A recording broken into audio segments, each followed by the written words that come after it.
বন্ধুরা, ভিডিওর শুরুতেই আগে তোমরা ঘড়িটা দেখে নাও। ঘড়িতে ঠিক কটা বাজে? ঘড়িতে এখন বাজে 10টা 15। তারপর চলো পরেরটা দেখাচ্ছি। দেখো, এত রাত্রে আমি এখন কি আরম্ভ করেছি দেখতে পাচ্ছ। এর কারণটা এবার বলি। রাত 9টার সময় আমার হাজবেন্ডের মনে হয়েছে হঠাৎ আজকে কষা মাংস, চিকেন আর ময়দার সাদা রুটি খাবে। তো অমনি চিকেন নিয়ে চলে এলো, আমার ঘাড়ের উপর চাপিয়ে দিল। আমি এবার শুরু করে দিলাম এই নিয়ে এই রাত্রি 10:30টার সময় রান্না।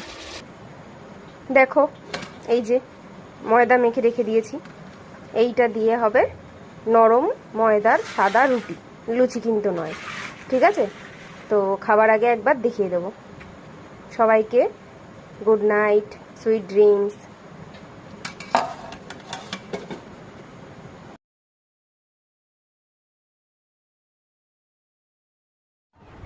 দেখো বন্ধুরা, শেষমেশ আমার রান্না কমপ্লিট। এবারে দিয়ে দিয়েছি, আমার হাজব্যান্ডের জন্য বেড়ে দিয়েছি, আর আমি নিজের জন্যও বেড়ে নিয়েছি। Bye bye, good night.